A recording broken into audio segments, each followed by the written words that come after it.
ऐसी वार्ता सुनकर गरीबदास जी गदगद हो गए कि तो समर्थ बाबा जी तो बहुत बड़े तगड़े हैं, और यहाँ का यो न्यायाधीश और ये बड़ा देवता भी ऐसा हाथ जोड़कर खड़ा इसके आगे।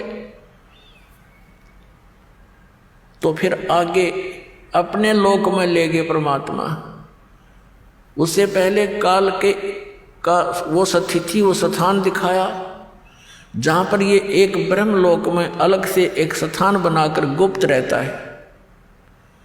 ये अपनी माया से छुपा रहता है, वहाँ साकार है। ये ज्योत निरंजन साकार है, नर आकार है, इसके ओछा माथा है और लंबे दांत हैं, शरीर इसका चेहरा बेढंगा सा है। और फिर परमात्मा ने इसका दूसरा स्थान दिखाया जो 21वें ब्रह्मांड में, जहाँ ये तपस्या पर भून कर 1,00,000 प्राणियों का आहार करता है, सूक्ष्म शरीर से गंध निकाल कर खाता है, और जीव मरते नहीं, वो कर्म अनुसार अपना अन्य शरीर प्राप्त कर लेते हैं। फिर उसे परब्रह्म के यानी अक्षर पुरुष के लोक में प्रवेश किया। वो 11वां द्वार है जो इस काल के लोक से और सरपुरुष के लोक से अक्षर पुरुष के लोक में जो प्रवेश करना होता है जिस मार्ग से, वो 11वां द्वार है। और 12वां द्वार है इस 7 संघ, इस अक्षर पुरुष के 7 संघ ब्रह्मांडों को पार करके जहाँ फिर सतलोक में प्रवेश करना होता है, वो 12वां द्वार है। अभी तक ये 10वां द्वार की रट लगा रखी थी। ये 10वां द्वार भी काल के ही इस जाल में है। और 11वां जो द्वार है जो उसका तो किसी को पता ही नहीं। बाकी एक आधा जो कबीर पंथी है वो कबीर साहिब की वाणी को पढ़कर उसका विपरीत अर्थ लगा के वो कहता 11वीं खिड़की, बसंतीम खिड़की, 11वीं खिड़की, 11वीं खिड़की। उसको ये नहीं मालूम कि नीम हकीम खतराए जान होता है। और फिर दावा करते हैं वो लोग कि मेरे से बड़ा, मेरे से अधिक ज्ञान किसी का नहीं, क्योंकि मैंने 11वीं खिड़की पागी। और उसको कहाँ बताते हैं? 11वां द्वार कहते सुरती में है, सुरती में। अरे भले आदमी, सुरती तो उस द्वार से पार होकर जाएगी, और सुरती में द्वार है, फिर जाएगा कहाँ खाक। ये इस तरह बकवास दे, इनको ज्ञान है नहीं, डुबो दी सारा। कबीर पंथी होकर के कबीर साहब के मार्ग से परिचित नहीं है। और ये लोग दीमक हैं परमात्मा के मार्ग में, क्योंकि इनके द्वारा दिया गया भक्ति विधि गलत।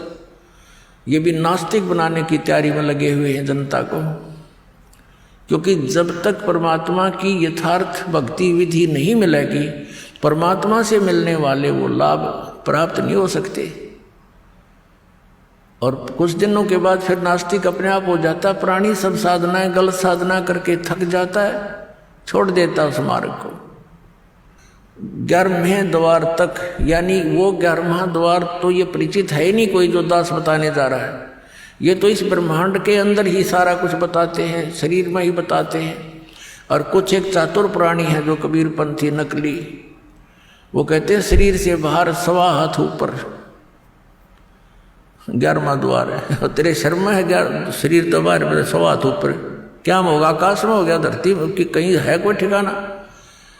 शरीर के द्वार हैं वो तो मान ले भाई 10 हैं, चाहे तू 16 बता दे इसमें, वो तो मान बिला इसके अंदर होंगे। इस तो बार 1.25 हाथ ऊपर द्वार है, वो क्या हम टट्टू में है? बिना अकल की बात इन लोगों की।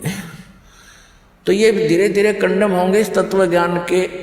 सूर्य उदय होते ही परमात्मा का जो ज्ञान उदय हो रहा है, ये सभी नकली संत पंथ ये अपने आप इनके ये टमटमाते दीपक डीजल वाले सब खत्म हो जाएंगे, निष्क्रिय हो जाएंगे। अब 12वां द्वार है जो 7 संघ ब्रह्मांड पार करके सतलोक में प्रवेश करेंगे। कबीर परमेश्वर जी ने कहा है कि द्वादश दर ऊपर बस है मोरा बालम, यानी अपनी महिमा आप पर सुनाते हुए परमात्मा ने कहा है कि हमारा जो मालिक है आप जी सबका, वो बर में द्वार के ऊपर है, वहाँ रहता है। और आदरणीय गरीबदास साहिब जी ने भी जब परमात्मा के साथ जाकर के वो आंखों देखे सारे द्वार, जब कहा था असंग जन्म तन मरत्या होगे जीवित क्यों ना मरे रे, और द्वादश दर मद मैल मठ बोरे बहुर ना देथ रे रे। वो बर्म में द्वार को पार करके वहाँ है वो बर्मा द्वार, वहाँ है वो मठ, वो स्थान जहाँ जाने के बाद फिर लौटकर प्राणी कभी संसार में नहीं आता, वो परम शांति को प्राप्त होता है।